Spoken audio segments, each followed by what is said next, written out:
Ya, kita kembali lagi bahwa mengenai kasus ambruknya halte Transjakarta tersebut, salah siapa sebenarnya? Apakah salah kontraktor yang mengerjakan itu, atau salah Pak Anies Baswedan, atau salah alam lagi? Biar jelas. Karena kalau begini terus mau sampai kapan?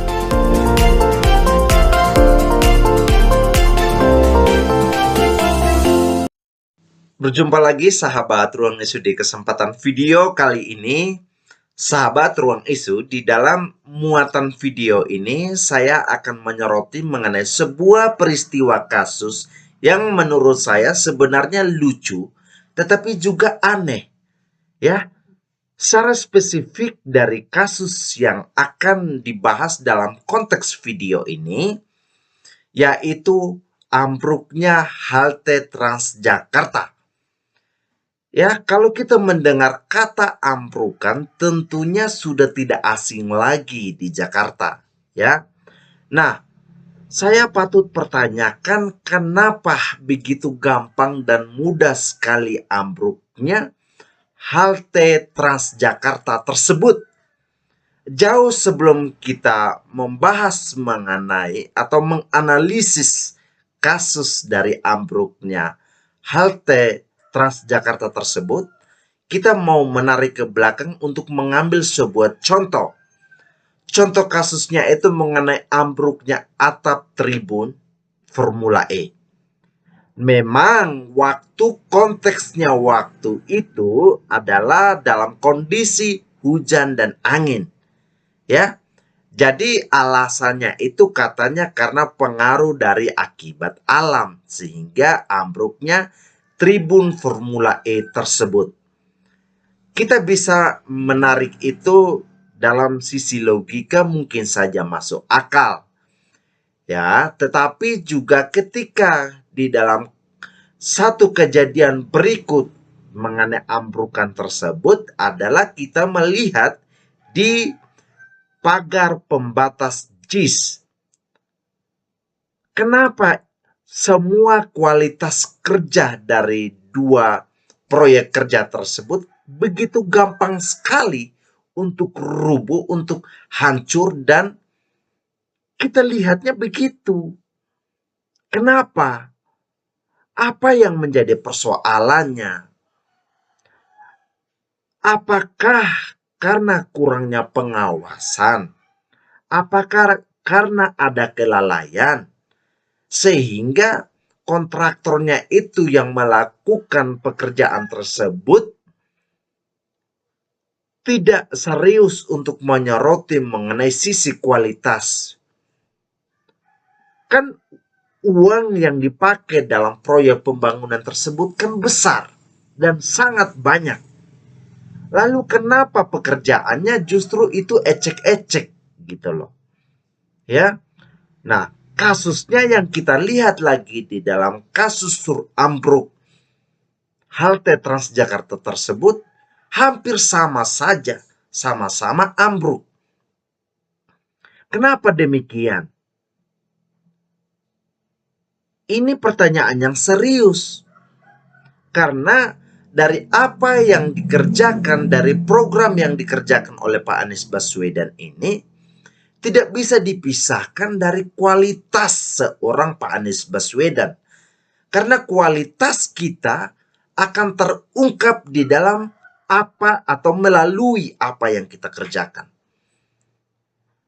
Hasil atau karya kita akan memberi gambaran sisi kualitas siapanya kita begitu. Nah, kalau dari setiap pekerjaan-pekerjaan yang dilakukan oleh Pak Anies Baswedan terjadi keambrukan yang begitu signifikan, ini kan membahayakan. Bukan hanya bahaya dalam sisi kualitasnya Pak Anies Baswedan, tetapi juga ini menjadi ancaman juga kepada, karena masalahnya ini fasilitas umum. Kalau fasilitas khusus untuk Pak Anies Baswedan dan juga semua tim kerjanya, ya silakan. Tapi ini sudah berhadapan dengan fasilitas umum. Kalau nanti terjadi apa-apa kepada warga atau masyarakat, bagaimana dengan itu? Ini menjadi sebuah keprihatinan yang sangat menyedihkan juga saya secara pribadi. Ya.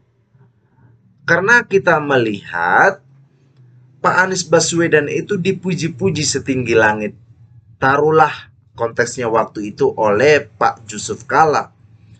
Bahkan juga Pak Yusuf Kalla sendiri pun juga membanding-bandingkan Pak Anies Baswedan dalam sisi pengalaman dalam kepemimpinannya itu sama dengan Bapak Presiden Joko Widodo. Ya, nah, dalam konteks mengenai pekerjaan saja begini. Memang Pak Presiden Joko Widodo di beberapa pekerjaan pun juga ada juga ambrukannya. Tetapi ia begitu cepat mengambil sikap untuk membuat evaluasi dan tidak terjadi berkali-kali begitu loh. Nah, sedangkan Pak Anies Baswedan ini sudah terjadi berkali-kali, bahkan juga 3 kali. Ya, berarti perbandingan yang dilakukan oleh Pak Yusuf Kalla tersebut tidak berdasar kepada kenyataan dan hanya terkesan itu hanya sebuah asumsi atau hanya sekedar pendapat saja. Ya, jadi lucu kalau membuat perbandingannya itu terlalu terlihat seperti dipaksakan sekali. Ya, kita kembali lagi bahwa mengenai kasus ambruknya halte Transjakarta tersebut, salah siapa sebenarnya? Apakah salah kontraktor yang mengerjakan itu, atau salah Pak Anies Baswedan, atau salah alam lagi? Biar jelas. Karena kalau begini terus mau sampai kapan? Kalau lagunya Ebit Gade, masa kita akan bertanya kepada rumput yang bergoyang? Kan nggak lucu itu. Ya, jadi saya prihatin, tetapi saya tidak mau panjang lebar juga di dalam membahas kasus atau masalah ini, karena pada intinya saya tidak mendukung Pak Anies Baswedan juga begitu ya, biar lebih jelas.